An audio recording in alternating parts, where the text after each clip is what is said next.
Good morning, friends.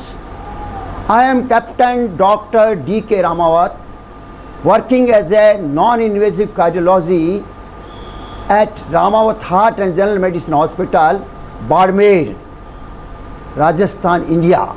Today, we are going to take the session on unstable angina, non-ST elevation, myocardial infarction.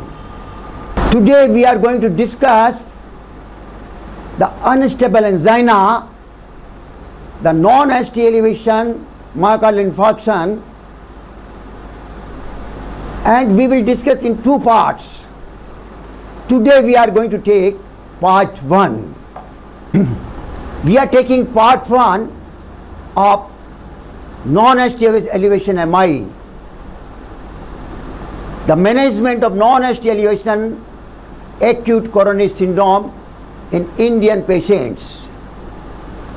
Regarding introduction, non-ST elevation MI or unstable angina can have varied range of presentations, from severe chest pain number 1 with STT changes in multiple leads without ST elevation.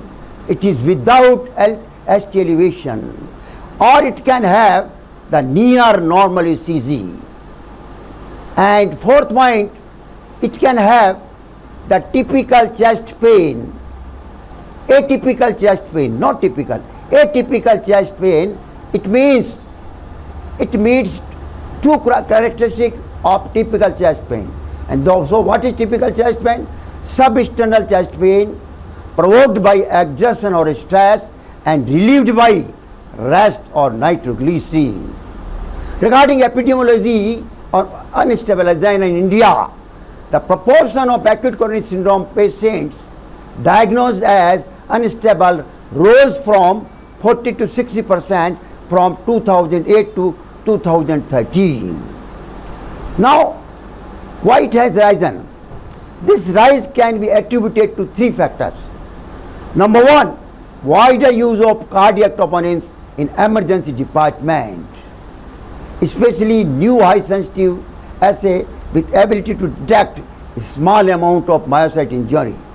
Second, the aging population. The aging population with increasing burden of risk factors like diabetes, hypertension and CKD. And third point of the increasing the risk factors is widespread implementation of primary and secondary preventive measures for STEMI, because we are preventing the STEMI, so unstable angina are rising. And lastly, the Indian patients are younger, 5 to 10 years as compared to their Western counterpart at the time of presentation. Now we will see the epidemiological studies on acute coronary syndrome from India. Here, so many studies are there: CREATE, Kerala, Sarma, Iqbal, DMAT, Mishra, Gupta, HP and OSIS. I want to show you only two studies. First, Kerala acute coronary syndrome. He has taken 25,748 patients. Out of that, non-STEMI was 31% and unstable angina was 32%. And among them, male were 70.5 in STEMI and 79.2 in unstable angina. And mean age was 60.5 years in both the group. And total time taken to the hospital after first medical contact, it was 7.75 hours. And in hospital duration, it was 4 days. And mortality in non-ST elevation, it was 1.8%, and in unstable angina, it was 0.9%. It was the minimum among all the studies. The death rate was minimum among all the studies. Then Sarma's study we take, he has taken 1,562 patients. Out of that, and STEMI were 11.3, unstable angina 25%, and male was 79.5, all were male, and mean age was 54.7 years. And time to reach the hospital after first medical contact was 7.75 hours, and in hospital duration stay was 4 days. Then the death rate was maximum 7.9% among all these studies.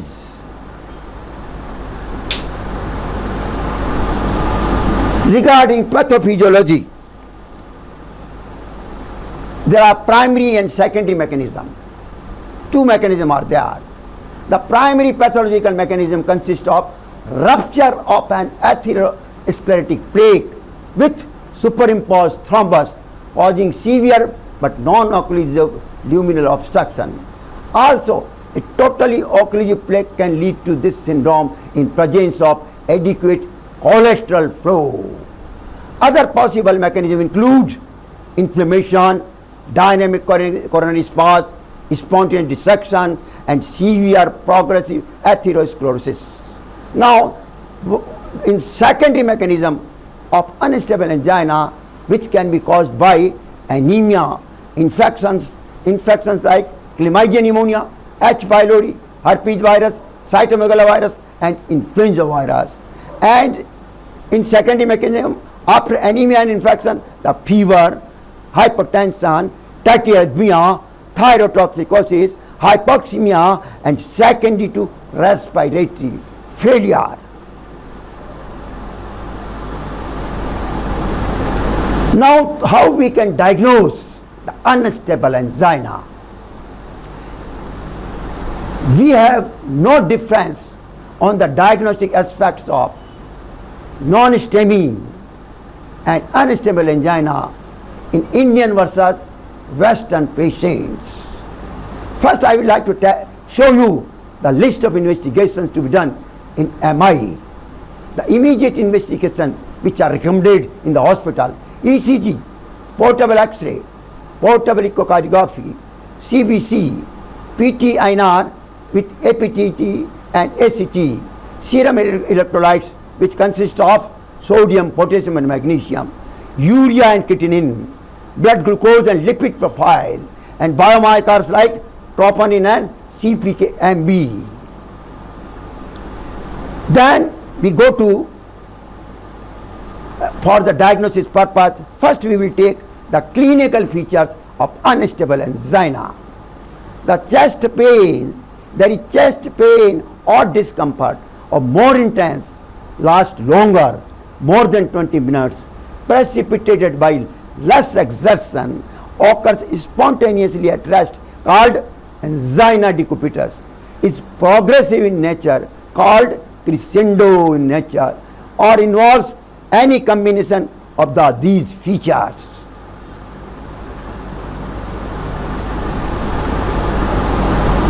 In this unstable angina, a variety of clinical scenarios can be encountered.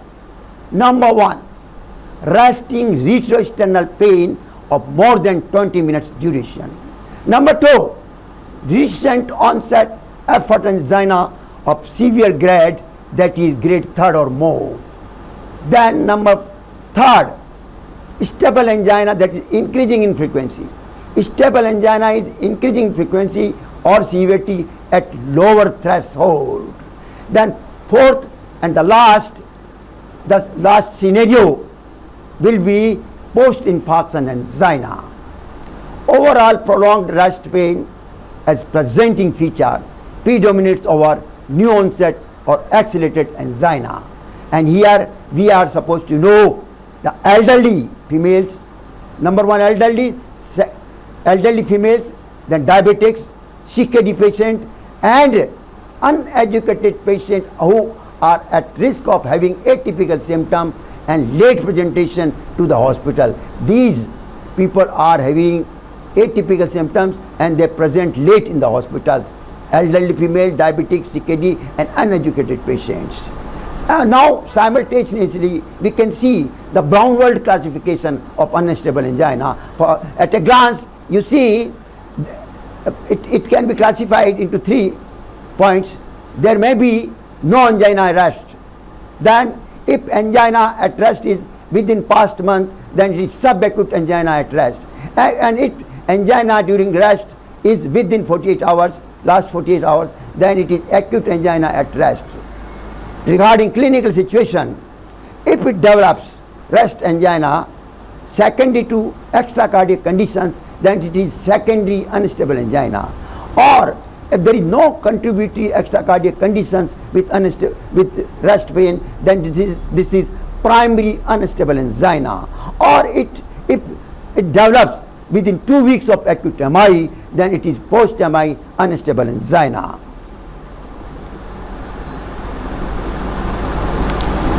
Now, if we take that we have discussed the secondary unstable angina, that is caused by what? Number 1, anemia, infection, fever, hypotension, tachyarrhythmias, thyrotoxicosis, hypoxemia, and secondary to respiratory failure. Now regarding intensity of the treatment, in absence of treatment or in minimal treatment, it can occur. Or it can occur in presence of standard therapy of the 3 oral drugs like beta blockers, nitrates, and calcium channel blockers. Or in spite of it is occurring despite maximally tolerated doses of all 3 categories of the oral drugs and simultaneously with IV nitroglycerin, it may occur. The second point for the diagnosis is electrocardiogram. It is desirable to obtain a 12-lead ECG within minutes of first medical contact. ST segment depression and T-wave inversion are common anomalies detected. A previous ECG, if available, should be looked into as dynamic ST segment depression, even as low as 0.5 millimeter, which are suggestive of myocardial ischemia. It is important to realize that resting ECG may be totally normal despite 3 vessel disease. Never forget, resting ECG may be totally normal despite 3 vessel disease. Therefore, evaluation of myocardial ischemia is usually carried out by provocative tests. What are those?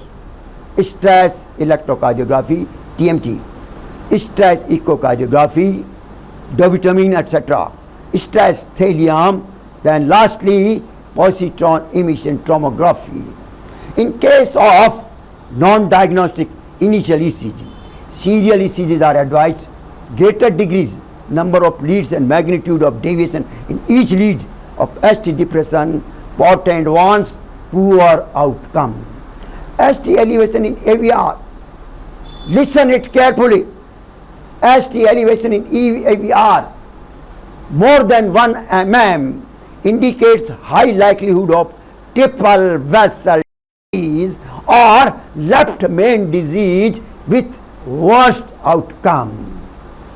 Then deep T-wave inversions or biphasic T-waves in anterior chest leads can be indicative of critical stenosis of left anterior descending artery known as Valence sign and impending anterior wall STEMI. Isolated T-wave changes carry lesser risk. Up to 1/3 of patients can have normal ECG and thus present a diagnostic dilemma, a problem. Now I will like to show you the Valence syndrome. It is also known as LED T-wave pattern. There is high-grade stenosis of left anterior descending coronary artery with chest discomfort and prominent anterior T-wave inversions. You see, prominent anterior T-wave inversions. Cardiac enzymes may be normal in this case or minimally elevated. This is non-infarction ischemia. There is no infarction because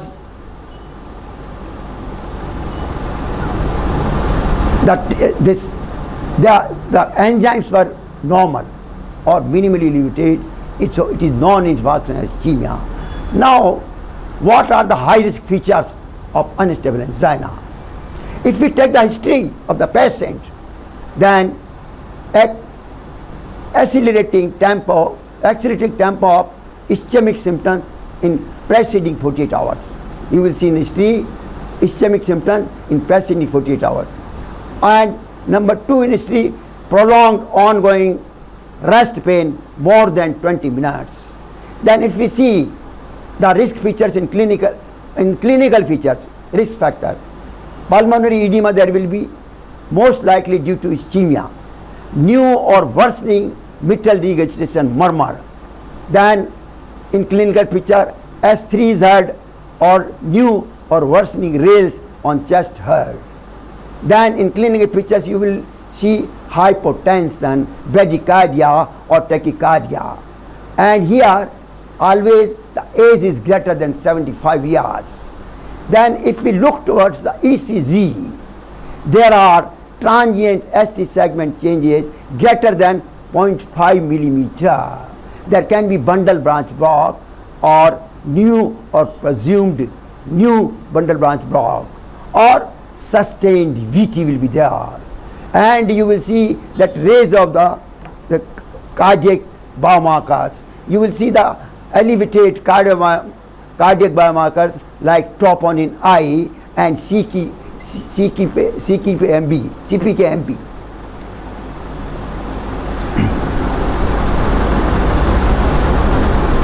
Now I will just show you at a glance what is infarction and what is non-infarction. Myocardial ischemia can have with infarction and without infarction. If you take without infarction, then there will be transient ST depression. Without infarction, there will be transient ST depression. So this also includes classical angina. This is non-infarction subendocardial ischemia. And if you see transient ST elevations, then including premental variant angina and acute Takotsubo disease or stress cardiomyopathy, then this is non-infarction transmural ischemia. Transient ST elevation, transmural ischemia, and transient ST depressions, this is subendocardial ischemia. Now if we take the category of the infarction, then there will, if you see ST depression or T wave inversion without Q waves, then it is non-Q wave, non-ST elevation infarction. That is subendocardial infarction is there, will be seen. Here only ST depression, T wave inversions are seen. This is subendocardial infarctions. Here troponin will be raised. And if you see ST elevations and Q waves, then this is transmural infarction. Here also troponin I will be raised. In this figure you can see clearly there is necrosis of the inner layer subendocardium, so this is subendocardial infarction. Here this is complete wall of the left ventricle is necrosed, so this is transmural infarction. Now for diagnosis of unstable angina, we are taking the third point, that is cardiac enzymes, the biomarkers. Cardiac troponin score over CK-MB. Troponin is the supremo. It is score over CK-MB and myoglobin in their specificity and sensitivity and is widely preferred. Cardiac troponins, it is protein released in blood after damage to heart cells. A positive troponin test in chest pain and ECG changes confer the diagnosis for MI. Negative test with chest pain presenting early means less than 6 hours, or a positive test in confusing clinical scenarios, for example sepsis, renal disease, warrants a repeat drawing of second sample. 4 to 6 hours waiting required for drawing second sample to allow sufficient troponin release to enable detection of myocyte damage. The repeat sample can be taken after 3 hours also. High sensitivity troponin I have 10 to 100-fold lower limit of detecting myocyte damage. Hence, they allow identification of MI early. Two negative samples 3 hours apart have high sensitivity of ruling out MI. Many conditions can lead to liberation of troponin in circulation and needs to be borne in mind to avoid mid-diagnosis of acute coronary syndrome. What is the normal range of troponin? Normal range for cardiac troponin is between 0 and 0.4 nanogram per ml. Normal baseline value of cardiac troponin is less than or equal to 99th percentile of upper reference limit in blood. For diagnosis of MI, there should be elevation of cardiac troponin above the 99th percentile of upper reference limit in blood test. Normal value was less than or equal to 99th percentile. But to diagnose MI, the value should be above the 99th percentile of upper reference limit in blood test. Now, if elevation of cardiac troponin value is more than 5 times the 99th percentile of upper reference limit, then it is highly positive for MI 90%. And if elevation of cardiac troponin value is more than 3 times the 99th percentile of upper reference limit, then it is moderately positive for MI, that is 50 to 60% only. Now, because we have seen that troponin can be high in some other diseases also other than acute MI. So, we are supposed to know how many types of MI are there. According to the joint European Society of Cardiology, American College of Cardiology Foundation, American Heart Association, and World Heart Federation Task Force classified MI into 5 types on the basis of the underlying cause. You must remember these 5 types of MI. Type 1, there will be spontaneous rupture of plaque, known as type 1 MI. Type 2 MI, secondary to an oxygen supply demand mismatch. Type 2, secondary to an oxygen supply and demand mismatch. Type 3, MI resulting in death when biomarkers values are unavailable. Patient is dead before you take the blood for troponin. So, you have not seen the biomarker. So, this is type 3. But on autopsy, you saw that there was myocardial infarction in the heart. So, this is type 3 MI. Now, type 4A, MI related to PCI, percutaneous intervention. Then type 4B. 4 is divided into 2, 4A, 4B. 4B is MI related to in-stent thrombosis. When you get thrombosis in the stent, then and MI simultaneously, then it is type 4B. And type 4A was related to PCI. Now, last but not the least, type 5 MI related to CABG, coronary artery bypass surgery. Now, it is very important to know what is the position, or you can say that the positive troponins in type 1 MI, type 2 MI and non-MI diseases.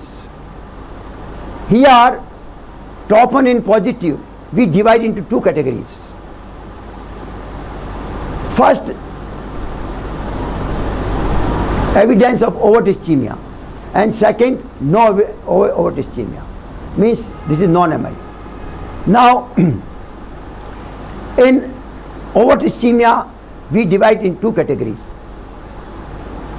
one with atherosclerosis and another without atherosclerosis. With atherosclerosis means there is plaque rupture, and that produces what?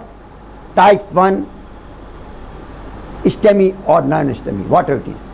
Plaque rupture will be in the both the MI, means whether it is STEMI or non-STEMI. So plaque rupture with atherosclerosis. Now without atherosclerosis, there will be mismatch of oxygen delivery and demand. That is known as type 2 MI, secondary to underlying causes. Without atherosclerosis, mismatch of oxygen demand and delivery, and type 2 MI, and it has these causes: cardiac and systemic. In cardiac, tachyarrhythmias, atrial fibrillation with rapid ventricular responses, bradyarrhythmias, severe aortic valve disease, hypertrophic cardiomyopathy, acute heart failure, coronary venous valve, coronary embolism, coronary vasculitis, spontaneous coronary artery dissection, SCAT. Then systemic diseases like hypertensive emergency, non-cardiac surgery, critical illness, shock, cardiogenic or hypovolemic, hypoxic respiratory failure, severe anemia, include blood loss and hemolysis. So these two cardiac and systemic causes are with type 2 MI. Here it is non-atherosclerotic, but there is mismatch of oxygen demand and delivery. Now we go without ischemia. No ischemic symptoms, no change on ischemic symptoms, no imaging finding. Serial troponin show little variation or little rise and fall. The rise and fall in troponin is a sign of acute MI, but very little will be seen here. So this is no MI. Now the document non-MI troponin elevation secondary to underlying causes. Cardiac causes: tachyarrhythmia, this atrial fibrillation with rapid ventricular response, bradyarrhythmia, severe aortic valve disease, hypertrophic cardiomyopathy, acute heart failure, stress cardiomyopathy, Tabasuco, blunt cardiac injury, contusion, CPR, defibrillator shocks, cardiac ablations, cardiac non-CABG surgery, myocarditis, pericarditis, endocarditis, cardiotoxic agents in chemotherapy, infiltrate disease like amyloid and sarcoid diseases, cardiac tumors and malignancies and myopathies, muscular dystrophies. And regarding systemic causes, hypertensive emergency, non-cardiac surgery, the critical illness, pulmonary embolism, pulmonary hypertension, sepsis, renal failure, end-stage renal failure, stroke, subarachnoid hemorrhage, rhabdomyolysis, strenuous exercise, burn, injury to the body, diabetic ketoacidosis, hemophilia, antibodies, false positive, heterophilic antibodies, the false positive, as you see in the acute rheumatic fever or other emerging causes. Now, I will take you at the point where you will discuss all type of MI. Here, the troponin I is abnormally high, more than 99 percentile of upper reference limit. Here we divide it into three classes. First class, non-cardiac lesion, and second is chronic abnormal increased troponin. It has only 4 points: chronic abnormal increased cardiac troponin, for example diabetes, renal insufficiency, cardiac insufficiency means heart failure, and cardiomyopathy. So these things will have the abnormally high cardiac troponin, but there is no MI. And here there will be myocardial lesion, but no MI. It is divided into two: non-ischemic causes and multifactorial indeterminate causes. In non-ischemic causes, cardiac contusion, ablation, pacing defibrillator shock, myocarditis, chemotherapy. And in multifactorial or indeterminate causes, common or classical settings, acute cardiac insufficiency, means heart failure, cerebrovascular accident, hemorrhagic stroke, Takotsubo disease, pulmonary embolism, sepsis, and severe disorders, infiltrative cardiomyopathy like sarcoidosis, amyloidosis, strenuous exercise. Now we are coming to the point of MI. If there is a type 1 MI, and it will show you atheromatous plaque rupture. Whenever there is atheromatous plaque rupture, this is a type 1 MI. And here also you will find abnormally high. Then if there is mismatch, without atherosclerosis, there is mismatch of oxygen delivery, demand and delivery, then this is type 2. Here there is atherosclerosis, but in type 2 there is no atherosclerosis. Then type 4A and 5, this is post-procedural. It is connected with the processor. Now with the PCI processor, post-PCI there will be 4A. Means here it will be 5 times more of the 99th percentile of upper reference limit in the blood test. Then second processor, post-bypass graft, that is type 5th MI. Here it is related with the post-bypass surgery, and here you will find the 10 times more of the 99th percentile of the upper reference limit of troponin I.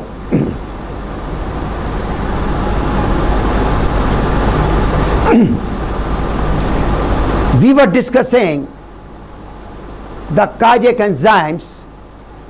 The second enzyme we are taking, creatine kinase isoenzyme. It is not elevated in unstable angina. Forget. Now natriuretic peptides, that is BroNP, bronitoprotein and N-terminal pro-brain natriuretic peptide. Brain natriuretic peptide and N-terminal pro-brain natriuretic peptide are sensitive and specific markers for LV dysfunction. Patients with elevated levels have 3-fold to 5-fold increase in mortality independent of levels of other biomarkers. Their role in initial diagnosis of non-STEMI and unstable angina is limited. Left ventricular dysfunction can be systolic or diastolic, or both. Diastolic precedes the systolic, always remember. Now the fourth portion to diagnose unstable angina is non-invasive imaging. It has got 2 parts. Number 1, by echocardiography. It demonstrates regional wall abnormality, regional wall motion abnormality, and left ventricular ejection fraction. It also rules out, the echocardiography rules out other causes of troponinemia like aortic dissection, cardiomyopathy, embolism, pulmonary embolism, especially left ventricular hypertrophy, valvular heart disease, etc. B, this imaging machine is contrast computed tomographic angiography, CT angiography. Can visualize coronary arteries and exclude significant CAD in patients with non-diagnostic ECG and enzymes. So it reveals acute coronary syndrome, aortic dissection, and pulmonary embolism, leading to triple rule out. Remember, triple rule out by CT angiography: acute coronary syndrome, aortic dissection, and pulmonary embolism. This is the triple rule out by CT angiography. Now we go to the risk stratification, the classification of the risk factors. First we will go and take clinical and investigational predictors of poor outcome. Conventional risk factors are advanced age, diabetes, CKD, additional comorbidities, ongoing chest pain, clinical signs of heart failure, and elevation of biomarkers.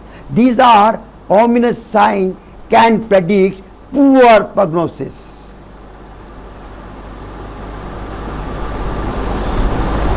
Second risk score. We can take the various studies like TIMI score, GRACE score, and CRUSADE score. But we will discuss here only one, TIMI score.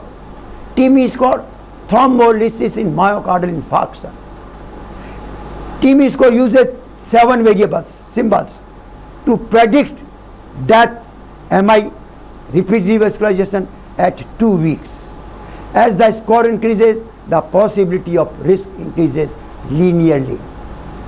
Score of 0 to 1 predicts low risk. Score of more than 3 indicates intermediate risk. Score of more than 6 to 7 indicates high risk. Here, risk first, age more than 65. Risk second, more than 3 CAD risk factors in a person. Number third, prior CAD, more than 50% coronary stenosis documented hai ya nahi. ST segment changes in ECG, elevated cardiac biomarkers, more than 2 anginal episodes in last 24 hours, aspirin used in previous 7 days. Forget not, aspirin used in previous 7 days. It also increase the score of death, MI, and repeat revascularization.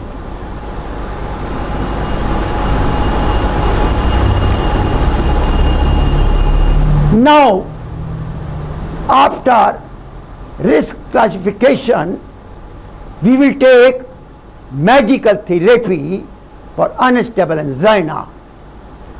So first we take the routine measures. Patient with definitive diagnosis of unstable angina need to be managed in ICCU. Continuous ECG monitoring for arrhythmias and AV blocks done.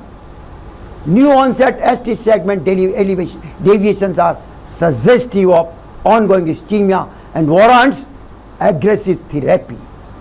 Ambulation is avoided in first 24 hours or till 12 to 24 hours after last episode of pain. Routine administration of oxygen avoided unless saturation of SpO2 is less than 90% or signs of heart failure are present like raise, tachycardia, S3 sound.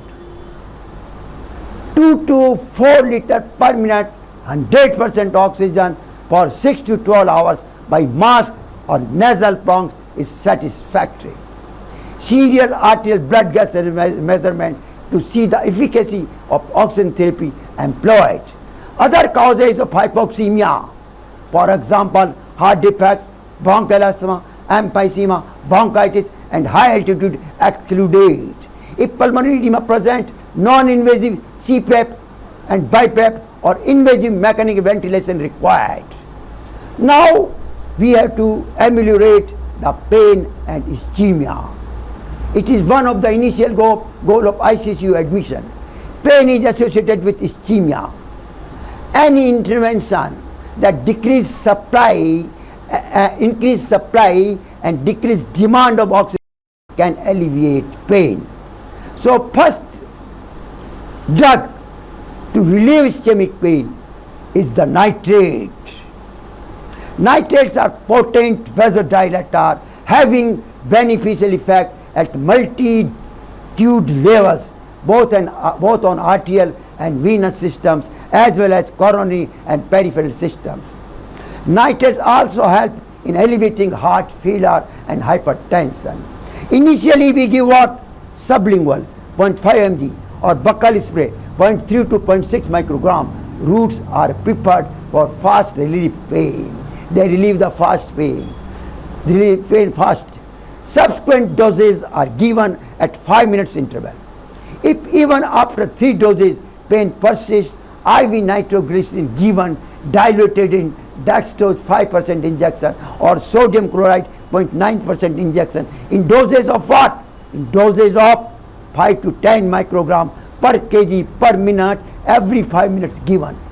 Dose can be escalated by 10 microgram per kg per minute every 5 minutes up to 50 to 100 microgram per kg per minute as needed till there is control of pain or systolic blood pressure goes below 100 millimeter of the mercury.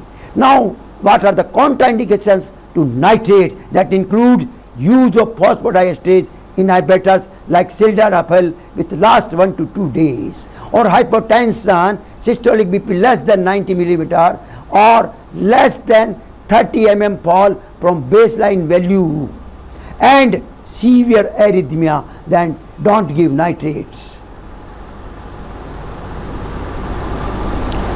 Oral nitrate therapy should be started beyond 24 hours. Development of tolerance to nitrate may limit their efficacy. For chronic use, care should be taken to allow an adequate drug-free less than 8 hours period to preclude development of tolerance.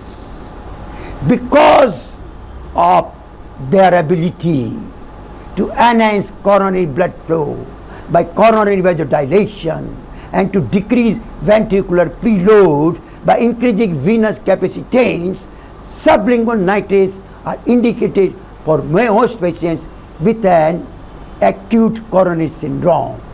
At present, the only groups of patients with acute coronary syndrome in whom sublingual nitroglycerin should not be given are those with what? Inferior MI, suspected right ventricular infarction, marked hypertension, systolic pressure less than 90 millimeter mercury, especially if accompanied by bradycardia. And lastly, with phosphodiesterase 5 inhibitor like sildenafil in last 1 to 2 days. If an initial dose is well tolerated and appears to be benefit, further nitrates should be administered with monitoring of the vital signs.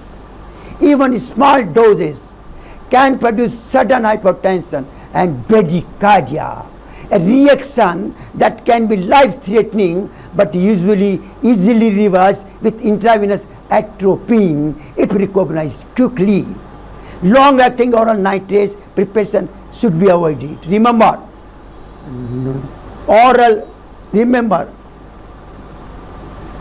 long-acting oral nitrate preparation should be avoided in early course of acute coronary syndrome because of frequently changing hemodynamic status of the patient. In patient with prolonged period of waxing and waning chest pain, intravenous nitroglycerin may help to control symptoms and correct ischemia, but requires frequent monitoring of blood pressure. Now, lastly, you should know nitrate ions liberated during metabolism of nitroglycerin can oxidize hemoglobin into methemoglobin. Clinically significant means 10% methemoglobinemia may manifest after nitroglycerin given 1 mg per kg, maximum 3.1 to 4.4 mg per hour of nitroglycerin IV given for 2 to 4 weeks. Here patient exhibit sign of impaired oxygen delivery despite adequate cardiac output and adequate arterial oxygen pressure if he develops methemoglobinemia. So, classically, methemoglobin blood is described as chocolate brown without color change on exposure to air. Now, treatment for methemoglobinemia will be methylene blue 1 to 2 milligram per kg IV.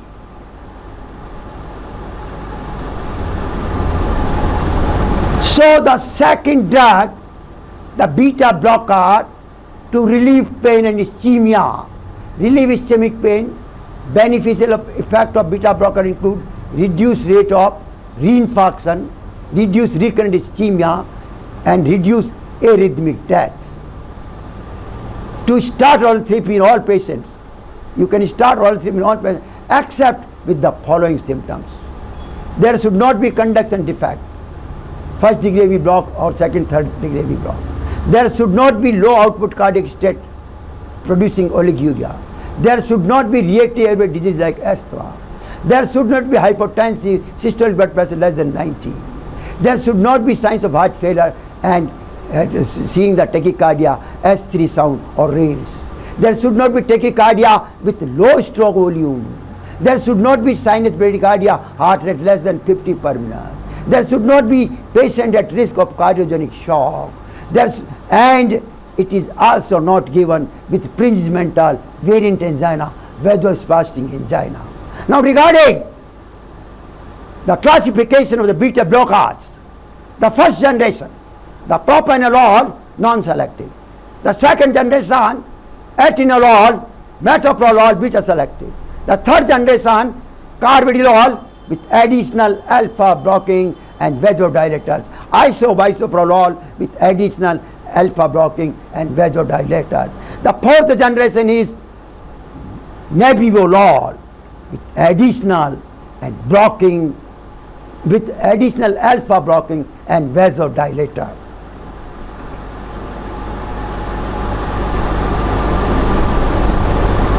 For patients with airway disease, highly selective beta-1 antagonist like metoprolol, bisoprolol should be preferred.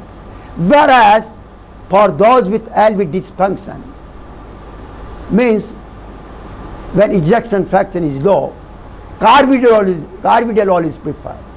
In hypertension, atenolol is avoided due to lack of beneficial cardiovascular outcomes. And here we can give the, I think, nebivolol.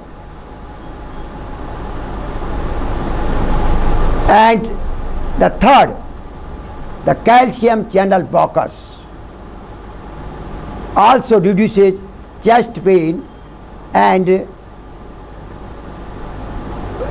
ischemia. Arterial as well as coronary vasodilators. Non-dihydropyridines, verapamil and diltiazem affect AV and sinus node conduction, leading to decreased heart rate and myocardial contractility. The primary indication in patients who suffer from persistent pain and ischemia despite nitrates and beta blockers, it should be given.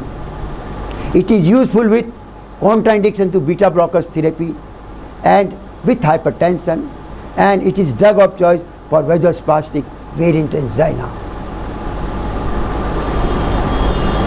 where beta blockers are contraindicated. Now, the fourth analgesic, the opioids, mapridine, pentazocine, and morphine are used. Morphine remains the drug of choice. This is supremo in relieving pain. A dose of 4 to 8 mg should be administered intravenously, and doses of 2 to 8 mg should be repeated at intervals of 5 to 15 minutes until the pain is relieved or there is evidence of toxicity, hypertension, depression or perspiration or severe vomiting, which should preclude further administration of the drug, of the morphine. The reduction of anxiety resulting from morphine diminishes the patient's restlessness and activity of the autonomic nervous system, with a consequent reduction of heart's metabolic demands, and also need of oxygen will be reduced. Morphine has unequivocal beneficial effect in patients with pulmonary edema because of peripheral arterial and venous dilation, particularly among patients with excessive sympathoadrenal activity. Number one, with excessive sympathoadrenal activity. Second, reduction of work of breathing. Third, slowing of heart rate. Secondly, to combined withdrawal of sympathetic tone and augmentation of the vagal tone.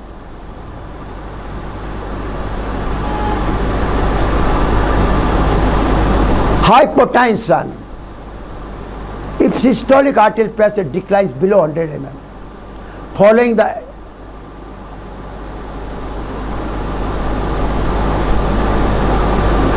administration of nitroglycerin, the hypotension. If systolic arterial pressure declines below 100 mm, following the administration of nitroglycerin and morphine, it can be minimized by maintaining the patient in a supine position and elevating the lower extremities. Such positioning is undesirable in presence of pulmonary edema.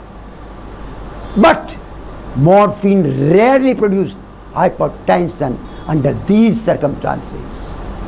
The concomitant administration of atropine in doses of 0.5 to 1.5 mg intravenously may be helpful in treating eventual excessive vagomimetic effect of morphine, particularly when hypertension and bradycardia are present. Respiratory depression is an unusual complication of morphine in the presence of severe pain or pulmonary edema. But as the patient's cardiovascular status improves, impairment of ventilation may supervene. It can be treated, if it occurs, respiratory depression can be treated with naloxone in doses of 0.1 to 0.1 mg intravenous initially, repeated after 15 minutes if necessary. Nausea and vomiting may be troublesome side effects of large doses of morphine and can be treated with phenothiazine. A hidden benefit of morphine. A hidden benefit of morphine is to produce a brief period of ischemia known as ischemic preconditioning. Ischemic preconditioning, it is a question of DM cardiology. A question of DM cardiology, ischemic preconditioning, which protects the heart from more prolonged episodes of ischemia and thus take longer time for evolution of myocardial necrosis and apoptosis following occlusion of infarct-related artery. Because it develops, morphia develops ischemic preconditioning. So, even infarct-related arteries are occluded. Myocardial necrosis, apoptosis will be delayed. Necrosis is localized death of cells and tissues through interruption of blood supply, as in infarcted tissue. While apoptosis is naturally occurring programmed and targeted cause of cellular death. And lastly, autophagy is the body's way of cleaning out damaged cells in order to regenerate new healthier cells. Now the fifth drug we are taking for decreasing ischemia and relieving the chest pain is ranolazine. Ranolazine is an active piperazine derivative that reduces myocardial ischemia by reducing calcium overload caused by inhibition of the late sodium current. It has an advantage that it does not affect heart rate or blood pressure.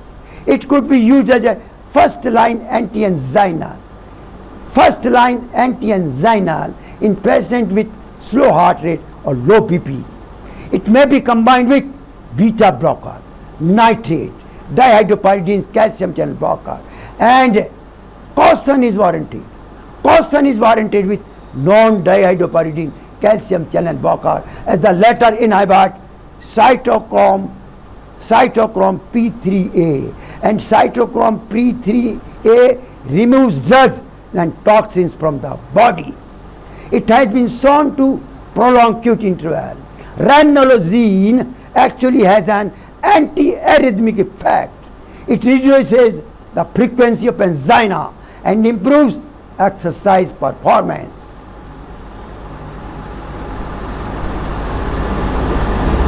Now, the sixth drug to reduce chest pain and to reduce the ischemia is nicorandil. Nicorandil is nicotinamide derivative belonging to the class of potassium channel opener. Never forget, potassium channel opener, which has a nitrate group in its chemical structure. It has two vasodilator mechanisms, one through potassium channel activation and other through increased CGMP production in vascular smooth muscle cells. It dilates resistant coronary vessels measuring less than 100 micron diameter, while nitrate dilates resistant vessels more than 200 microns in diameter. So this is supremo. This is more powerful than nitrate. It reduces myocardial stenting, stunned myocardium, and also reduce hibernating myocardium. It is also question of DM cardiology. The stunned myocardium and hibernating myocardium are the questions of DM cardiology. Now what is myocardial stenting? The stunned myocardium. This implies prolonged post-ischemic dysfunction after reperfusion, that is persistent valve motion abnormality even after reperfusion, means post-perfusion for hours to days. Persistent valve motion abnormality even after reperfusion for hours to days. 61% of stunned segments improve at 3 months and 9% of the segment improve at 14 months by inotropes and by post-extrasystolic potentiation, also called paired pacing. Forget not paired pacing.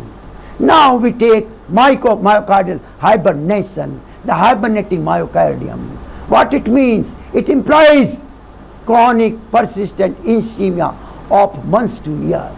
There it was for hours to days, but here it is chronic persistent ischemia of months to years. That is, ischemic cells remains viable, but contraction is chronically depressed. Ischemic cells remains viable, but contraction is chronically depressed, with dramatic improvement after nitrates, inotropes, post-extrasystolic potentiation, that is paired pacing, and after PTCA, and after CABG, it is improved. Nicorandil, it is a peripheral and coronary vasodilator, decreasing preload and afterload of the heart. It also possesses cardioprotective, antiplatelet and antiarrhythmic effect. Nicorandil possesses antithrombotic properties by increasing intracellular platelet CGMP. Nicorandil 5 to 20 mg in SCAD, stable coronary heart disease, twice daily has equivalent efficacy compared with 3 major groups of anti-angiogenic drugs. What are those drugs? Nitrates, beta blockers, and calcium channel blocker. And an oral nicorandil dose of 5 to 40 mg in SCAD patient causes a significant increase in total exercise duration. Nicorandil has a promising role in vasospastic angina, Prinzmetal Vaget angina, where beta blockers are contraindicated. In unstable angina, nicorandil 20 to 40 mg per day. In unstable angina, nicorandil 20 to 40 mg per day reduce the incidence severity of anginal episodes unresponsive to other coronary dilators. For example, isosorbide dinitrate 40 to 160 mg per day plus diltiazem 30 to 160 mg per day or nifedipine 80 mg per day. So this nicorandil can reduce the severity of anginal pains when all these drugs are given in combination. It is equivalent to all these 3 drugs.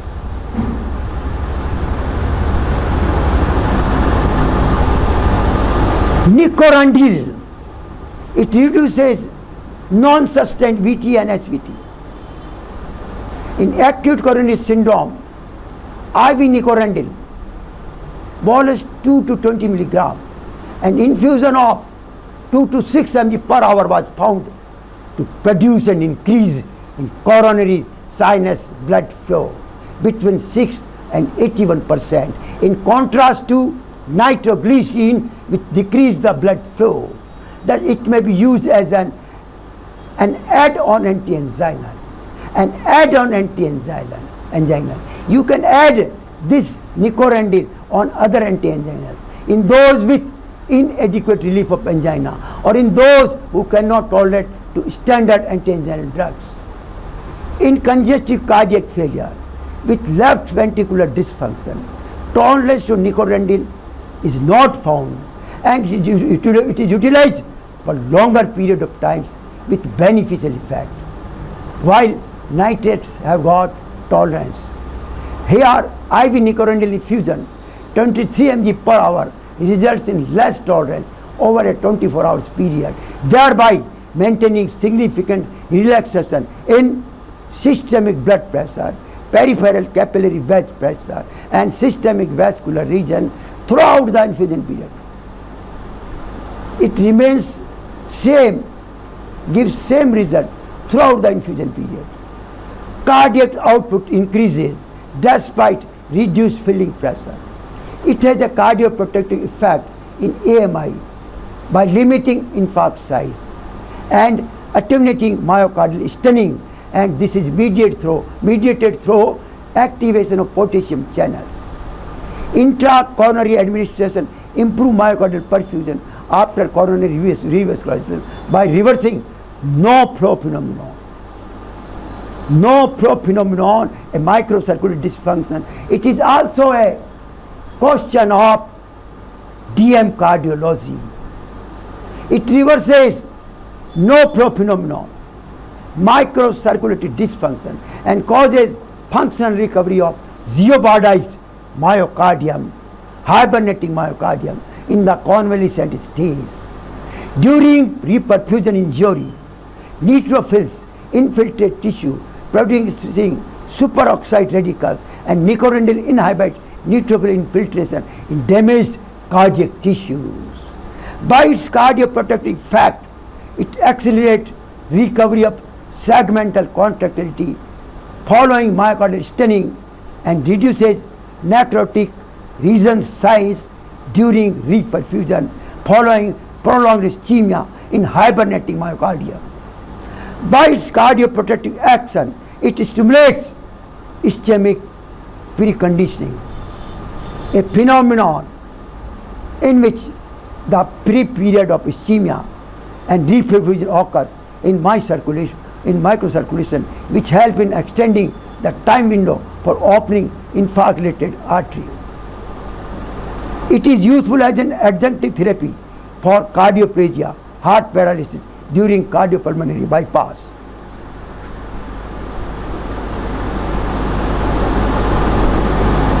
Nicorandil also reduces ischemic heart disease death, non-fatal MI, unplanned hospital admission for cardiac chest pain by 17%, reduces acute coronary events in high-risk stable angina patients. Due to its antiplatelet and antiarrhythmic effect, these four things are obtained due to its antiplatelet and antiarrhythmic effects. It has a potential to interact with sildenafil, causing hypotension. So don't use it with past 1 to 2 days of sildenafil taken. Now seventh, the ivabradine, anti-ischemic and relieving chest pain. The brand name Corlenor, the ivabradine. Ivabradine is a selective heart rate lowering drug, a sinus node modulator that inhibits current in the pacemaker cells in the synovial node, thereby reducing the heart rate, prolonging diastole, and improving the myocardial oxygen balance. It has no adverse effect on BP, myocardial contractility, or atrioventricular conduction. It reduces the frequency of angina and improve exercise duration. Ivabradine reduce MI and new worsening heart failure. In patients with a heart rate of 70 beats per minute or more, ivabradine reduced fatal and non-fatal MI and coronary revascularization also. In patients with symptomatic heart failure and left ventricular ejection fraction less than 35%, ivabradine reduces endpoint of cardiovascular death or hospital admission for worsening heart failure. Ivabradine therefore should be used to treat angina only in patients with heart failure. The dose should not exceed 7.5 mg twice a day. Now the third point we are taking in the treatment of unstable angina, the antiplatelets. Antiplatelet has got very big role to treat unstable angina, which includes aspirin, P2Y12 inhibitor, PAR1 inhibitor, glycoprotein second with third inhibitor. First we take the aspirin. Aspirin is an integral part of all acute coronary syndrome. An integral part of all acute coronary syndrome. It is inhibiting platelet oxygenes and also impairs thrombinogenesis by a mechanism that is unrelated to platelet cyclooxygenase. Aspirin in dose of 75 to 150 mg per day is indicated in all patients with acute coronary syndrome unless contraindicated. Low dose aspirin is as effective as 325 mg for secondary prevention.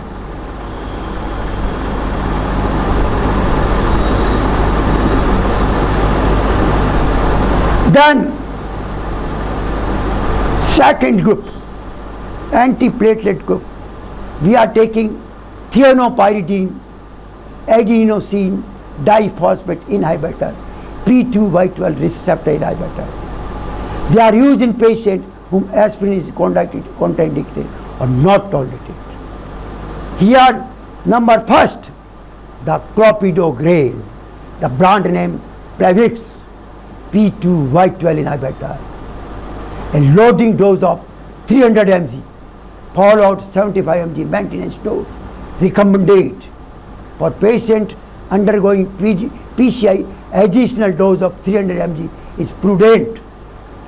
Addition of it over aspirin led to significant decrease of cardiovascular death, myocardial infarction, stroke compared to aspirin alone. The benefit started as early as the first day and continued up to 1 year. The double dose clopidogrel, 600 mg loading followed by 100 mg OD for 7 days, decreases in-stent thrombosis undergoing PCI, although at higher rate of bleeding. If you give such a dose, there will be high rate of bleeding, and such double dose is restricted where stakes are high. At high stakes, don't give. Number second, antiplatelet ticagrelor, brand name Brilinta, P2Y12 inhibitor, newer and more potent.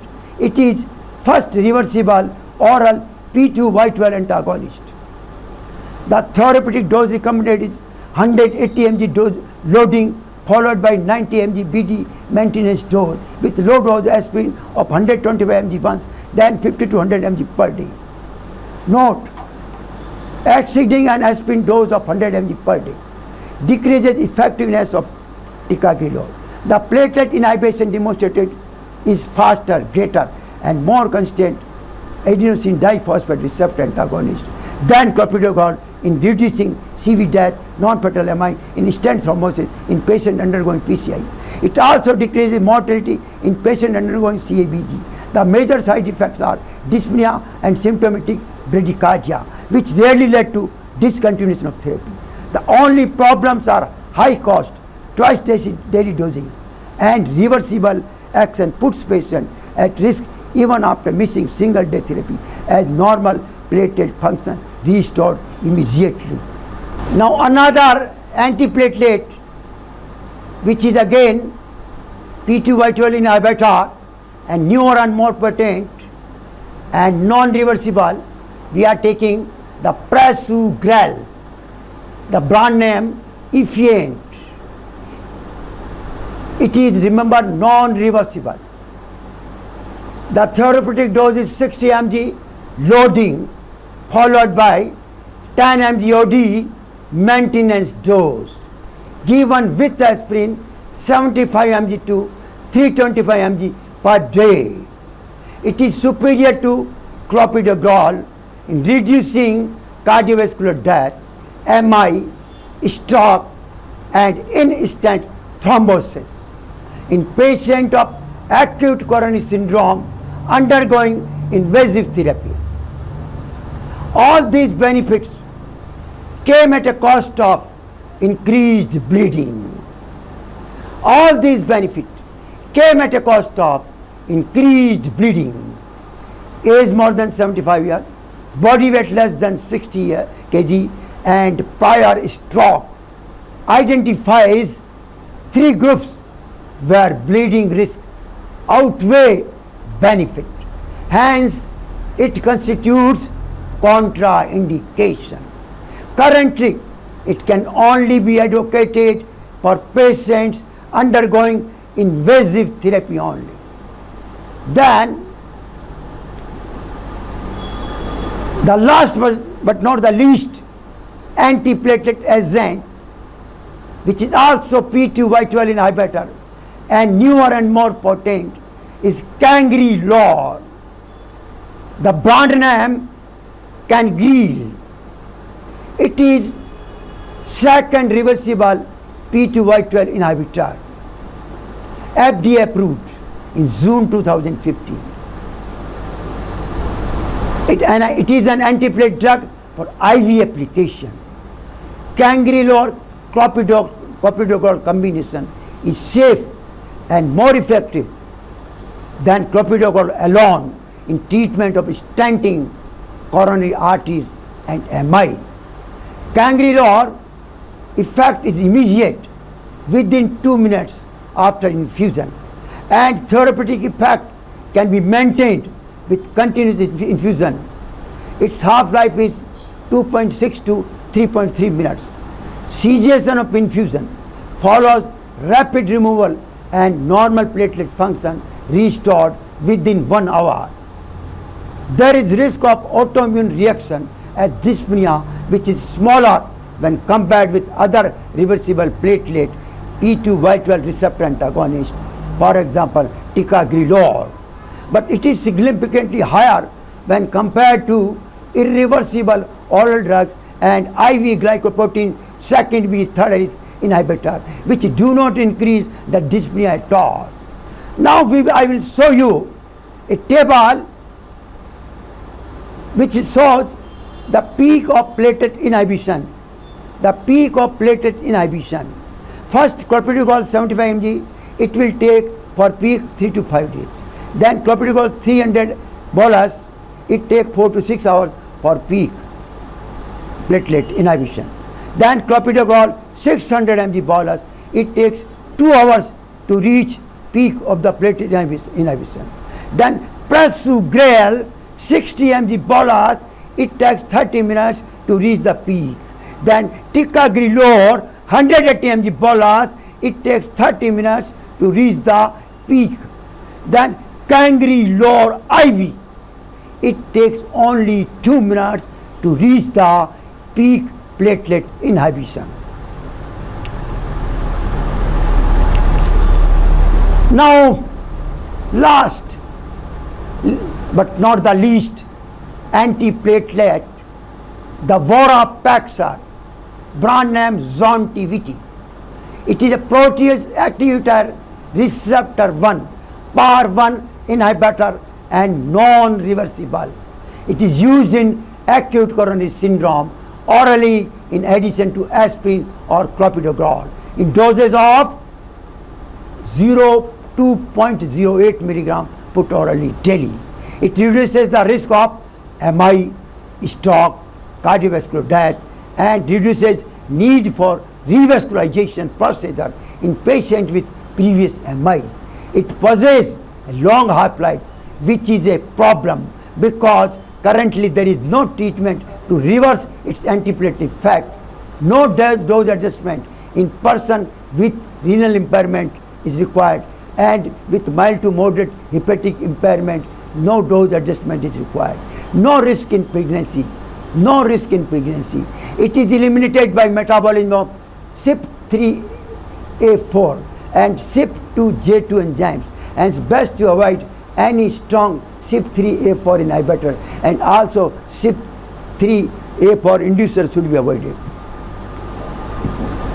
Newer, more potent P2Y12 inhibitor, ticagrelor and prasugrel and PAR1 inhibitor, vorapaxar, have shown better outcome as compared to clopidogrel in coronary artery disease patients. Currently, they are not recommended as an alternative to aspirin, and also in aspirin intolerant patients in acute coronary syndrome. This was the part first. Friends, this was the part first of the unstable angina, and part second I will be taking in the second session. I thank you very much. Thank you all of you for your kind attention. Thank you.